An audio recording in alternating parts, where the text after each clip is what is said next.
আমি আপনাদের চ্যানেলের মাধ্যমে সমস্ত দর্শকদের ধন্যবাদ জানাবো। আজকে আমাদের মাননীয় সাংসদ 26তম গণেশ পুজোর পণ্ডাল শুভ উদ্বোধন করলেন এবং আজকে আমাদের 10 দিনের মেলা দীপ প্রজ্বলিত করে আমাদের মাননীয় সাংসদ এবং যারা অতিথিবৃন্দ মঞ্চে ছিলেন তারা শুভ সূচনা করলেন।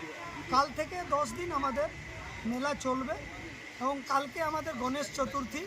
আপনার চ্যানেলের মাধ্যমে আমরা সমস্ত মানুষকে গণেশ চতুর্থীর শুভেচ্ছা জানাই এবং কালকে আমরা একই ড্রেস পরে কালকে গণেশ চতুর্থীতে আমরা বাড়ি আনতে যাব এবং খুব ভালো লাগলো কি আমাদের মধ্যে মাননীয় সাংসদ আসে আমাদের এই মণ্ডপকে উদ্বোধন করলেন এবং আমাদের এই বছর মণ্ডপ হচ্ছে জয়পুরের আদলে একটা প্রাচীন মন্দির, তার বাজেট হচ্ছে 15 লক্ষ টাকা এই বছর আমাদের পূজা বাজেট এবং 10 দিন মেলা চলবে।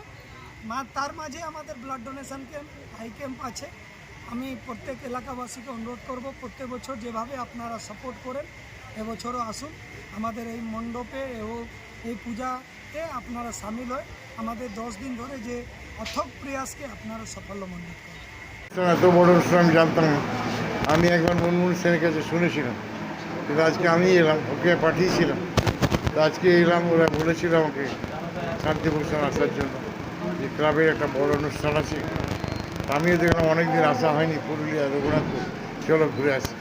ভালো লাগলো, এত মানুষের ভিড়, আনন্দ। ঠিক দুর্গা পূজার আগেই, মায়ের আগমনের আগেই গণেশ পুজোর ধুমধাম করে 10 দিন হবে, এটা ভালো জিনিস। বলছি জেলার অন্যান্য পুজোগুলোর মধ্যে এটা একটা বিগ বাজেটের পুজো, অন্যান্য নজির সৃষ্টি করেছে জেলার মধ্যে, কি বলবেন? এটা দেখো, এটা ওই আমাদের শশীভূষণের জন্য হয়েছে। শশীভূষণ এটার উদ্যোক্তা ছিল, ঠিক আছে। সে খুন হয়ে যাওয়ার পর থেকে মানুষের আবেগ বেড়েছে, এলাকার সমস্ত কোরিয়ারি শ্রমিক আছে, তারা এটাকে আঁকড়ে ধরে আছে। মানে শশীভূষণের উদ্যোগটাকে বা যে ত্যাগটাকে, সেটা মানুষ আঁকড়ে ধরে আছে, এটাই তার প্রমাণ।